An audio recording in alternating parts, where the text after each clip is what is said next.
आखिरी खत।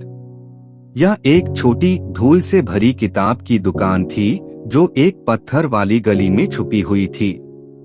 ये शहर आमतौर पर अन्या जैसी शांत इंसान के लिए बहुत बड़ा और शोर भरा लगता था, लेकिन आज शहर का शोर पीछे छूट गया क्योंकि उसके हाथों में एक पुरानी चांदी से बंधी किताब थी।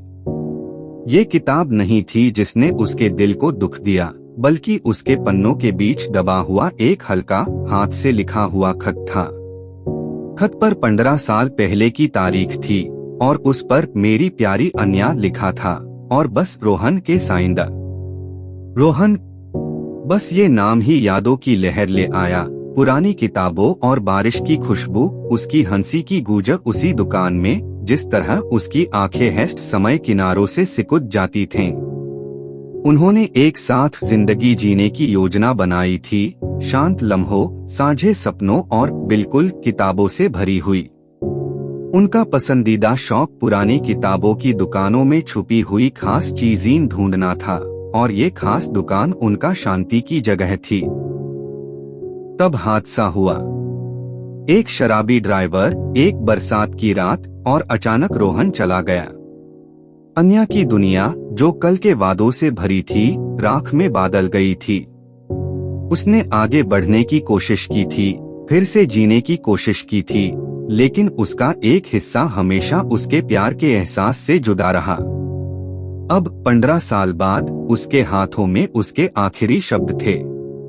उसने ये किताब, उसकी पसंदीदा कविता संग्रह का पहला एडिशन, अपनी मौत से कुछ दिन पहले खरीदी थी। उसने उसे अपनी सालगिरह पार्टी का प्लान किया था। मेरी प्यारी अन्या, खत शुरू हुआ। उसकी जानी पहचानी लिखावट एक दर्द भरा सुकून थी। अगर तुम ये पढ़ रही हो तो इसका मतलब है कि मुझे आखिरकार बेहतरीन तोहफा मिल गया है। मैं जानता हूँ कि तुम्हें ये कविताएं कितनी पसंद है।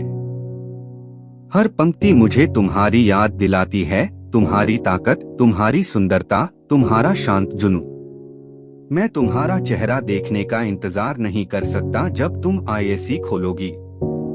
हमारा भविष्य एक बड़ी एडवेंचर होने वाला है मेरे प्यार।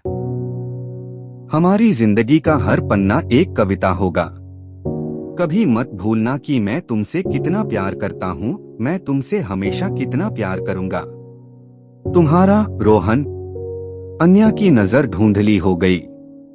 पेज पार स्याही बहती हुई लग रही थी, उसके चेहरे से बहते आंसुओं का रिफ्लेक्शन। उसने उनके भविष्य के बारे में सोचा था, एक ऐसा भविष्य जो एक पाल में छिन गया था।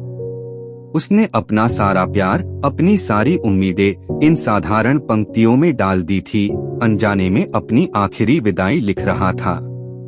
उसने किताब और खत को अपने सीने से लगा लिया। पुराने कागज और रोहन की याद की खुशबू उसकी सेंसेस को भर रही थी। 15 साल जीने के, लेकिन फिर कभी सच्चे प्यार न करने के। यह खत अतीत की एक धीमी आवाज, उस चीज की एक कांची, गहरे दर्द वाली याद दिलाता था जो उसने खो दिया था और जो कभी बदला नहीं जा सकता था। किताब की दुकान की मालिकिन, एक दयालु आंखों वाली बुद्धी औरत, काउंटर के पीछे से अन्या को देख रही थी। उसने अपनी दीवारों के भीतर कई कहानियों को देखा था, लेकिन ये शांत, दिल तोड़ दीन वाली मुलाकात सबसे गहरी थी। अन्या किताब की दुकान से बाहर निकली, किताब और खत को कास कर पकड़े हुए। शहर अभी भी गुनगुना रहा था, लेकिन अब अलग लग रहा था।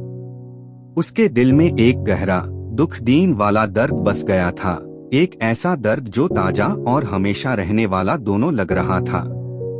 आखिरी खत सिर्फ शब्दों का संग्रह नहीं था, ये एक ऐसे प्यार का सबूत था जो समय से ऊपर था, एक ऐसा प्यार जो हमेशा एक खूबसूरत, सहने लायक नहीं दर्द बना रहेगा। अगर इस कहानी से आपका दिल भर आया हो तो और कहानियां सुनने के लिए सब्सक्राइब जरूर करें। लाइक, शेयर, कमेंट करना ना भूलें।